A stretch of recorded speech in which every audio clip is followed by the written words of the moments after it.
சின்ன திரையில ரொம்பவே பிரபலமானவர் தான் விஜய் அதிராஜ் அவர்கள். இவர் வந்து 90ஸ் கிட்ஸுக்கு ரொம்ப ரொம்ப பிரபலமானவர் அப்படின்னே வந்து சொல்லலாம். ஸோ இவர் சமீபத்தில ஒரு இன்டர்வியூல ஒரு விஷயத்த வந்து பகிர்ந்துக்கிட்டாங்க. அதாவது இதுவரைக்கும் அவர் எந்த ஒரு செலிபிரிட்டீஸுமே வந்து இன்டர்வியூவே எடுத்ததில்ல அப்படின்ற மாரி வந்து ஒரு விஷயத்த பகிர்ந்திருக்காங்க. அண்ட் அது மட்டும் இல்ல நெறைய நிகழ்ச்சிய தொகுத்துலாம் வழங்கியிருக்காங்க. பட் ஆனா யாரையுமே இதுவரைக்கும் இன்டர்வியூ பண்ணதில்ல அப்படின்ற ஒரு விஷயத்த சொல்லியிருக்காங்க. அண்ட் இப்ப இருக்கிற சீரியல்ஸ பத்தியும் வந்து ஒரு விஷயத்த பகிர்ந்திருக்காங்க. அதற்கு பல பேர் வந்துட்டு உண்மைதான் சார் அப்படின்ற மாதிரி அவங்களுடைய சப்போர்ட்டாவும் வந்து குரல் கொடுத்துருக்காங்க.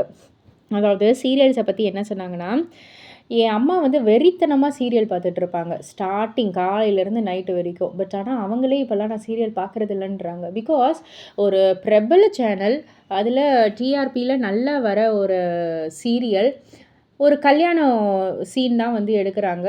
ஹீரோவுக்கு கல்யாணம் ஆகுமா? ஆகாதா? அப்படின்னு ரொம்ப நாளா இழுத்துட்டு போறாங்க. அதே இன்னொரு சேனல்ல இன்னொரு சீரியல் ஹீரோயினுக்கு கல்யாணம் ஆகுமா? ஆகாதா? அதேபோல இன்னொரு சேனல். அதாவது மொத்தம் ஒரு 3 சேனல் 3, 4 சேனல்லயும் ஒரே ட்ராக்கே தான் வந்து கொண்டு போறாங்க. இது வந்து டிஆர்பி போட்டிக்காக பண்றாங்களா? இல்ல என்ன? அதெல்லாம் ஒண்ணும் தெரியல.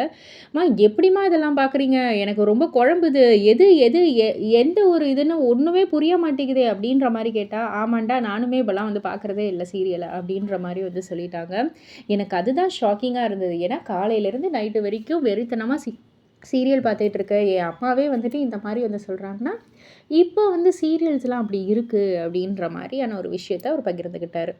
இத பத்தி நீங்க என்ன நினைக்கிறீங்க? உங்களுடைய கருத்து என்ன? அப்படின்றத கீழ உள்ள கமெண்ட் பாக்ஸ்ல குறிப்பிட்டு சொல்லுங்க. மறக்காம சேனல சப்ஸ்கிரைப் பண்ணி பக்கத்துல உள்ள பெல் ஐகான கிளிக் பண்ணிடுங்க.